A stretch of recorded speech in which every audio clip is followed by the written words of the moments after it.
A recent study suggests that you need $1.26 million to retire.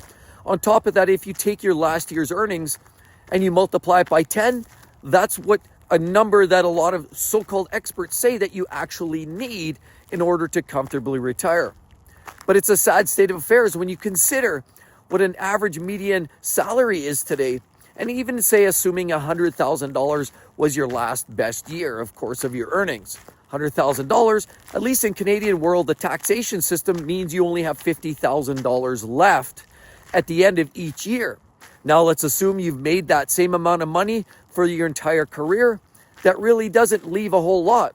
When they say you need to go multiple 10 times your last best salary means you need to have at least $1 million in your retirement pension plan to actually safely retire and to do it comfortably.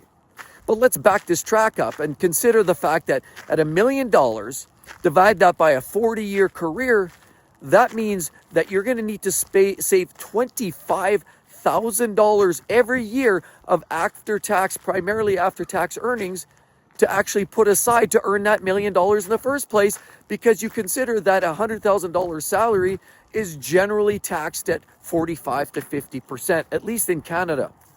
That doesn't leave a lot to be desired. Now, when you think about the fact that $25,000 out of 50, that means you're saving 50%. Look at all the math. You know, I come from a mathematical background and certainly engineering. I'm always running the numbers, and the numbers really tell the story. See, a lot of people just say, hey, I have a few dollars in the bank here, a few dollars in the bank here. But a lot of people quite often fail to actually run the numbers. And while we look at all the numbers, people have savings and 401ks and mutuals and GICs and you name it, people put money away for a rainy day. But quite often, they don't necessarily run the numbers and see, assuming people live longer, which in some cases they are. 51% of Americans today say that they'll never be able to retire. I'd say arguably that's numbers even higher, and depends who you're surveying and who you're polling.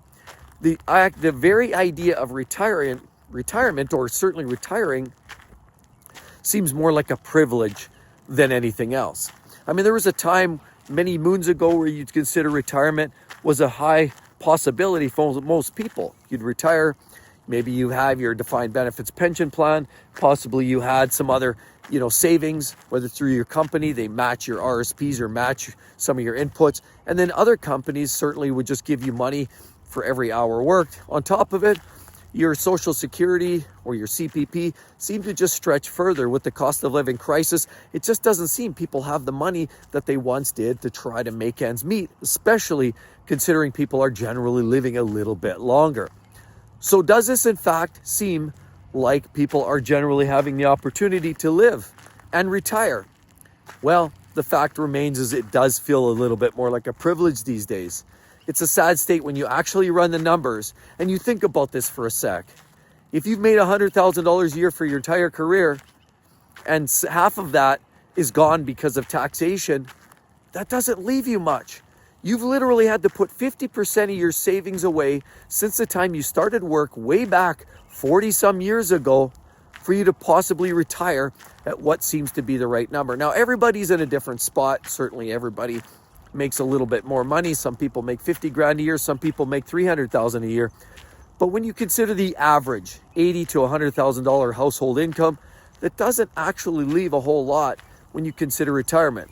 But it's not all doom and gloom, because where a lot of people consider, and these are so-called experts that are telling us these numbers, use a multiplier of 10 times, or you need to have 1.26 million. In most cases, that's simply not really the case. Now, nobody wants to come up short. Nobody wants to come up shy. But there is a bit of a reality. As you sail into retirement, you're generally, energetic. You're feeling like there's a lot you want to do with your life. In some cases, you're traveling, you're doing more things. But believe it or not, that's in your 60s. And then once you're in your 70s, you start slowing down. Maybe spread those trips out, maybe not spending as much money. And then honestly, by the time you're in your 80s, if you even make that, you're basically just relegated, whether you're at an old folks home sitting staring out a window, hopefully a little bit more physically active than that, but ultimately there isn't a lot more activity in your life. Getting up, maybe going for a walk, grabbing a coffee, maybe meeting with some old buddies that are still around. There's just not a lot going on in the 80s. So realistically, you've got the go-go years for about 10 years in your 60s when you finally decide to retire. So these numbers that they throw out there, well, they look almost insurmountable, and they certainly feel like a number that many of us will never achieve. I mean, a lot of these numbers are based on what? People clearly living in that top 10 percentile. Where's everybody else? Slugging away, working until they're 65, 70, 75. Basically, a lot of people now consider the fact that they'll probably never retire. And even a retirement plan means a transition into a side hustle or a part-time job. The fact remains is less and less people seem to formally be able to retire these days. Defined benefit pension, sure, great if you're in the military or in the government. Outside of that, most private organizations simply do not fund that type of pension plan anymore. So you've really got to fend for yourself. Now, can you consider your primary residence as some of that? Well, if you have a larger house and you're willing to downsize and you're okay with that, there may be options there. Maybe you have a lot of your asset heavy. Maybe you've got assets that have some tangible value. You can maybe shrivel that down. And that's always an option. And more people are exercising that. We see real estate costs with the way they're going through the roof, certainly in Canada and the big cities like Toronto and Vancouver, as well as the US. You look in the southwest corner, the southeast corner of the US, as well as the northeast and northwest. It's all four corners it sees in the US where the high cost of living is. But ultimately, a lot of people are relegating the very idea of discharging, eliminating a lot of those high dollar assets and shrivel down to a much simpler lifestyle. And realistically, that's what I'm doing. I'm going for my walks. I want to talk about this because it's extremely important that we have to consider that we have to be proactive in our approach to retirement. And I've learned this some time ago. You can't be passive. You can't assume the retirement plans are coming for the government and they're going to there to save you as a safety net. That's simply not likely the case. By that time, who knows if it's even going to be around, and if it is, it probably won't be enough. So ultimately, this just messages, enjoy life every single day. Don't forego your life every day while you're working just for the sake that cherry on the cake you might see when you're 65, might see when you're 67. And on top of it, you know, one of my last golf games with my dad, we had a great conversation. He left me with some long-lasting messages. You definitely want to check out what he had to say about that.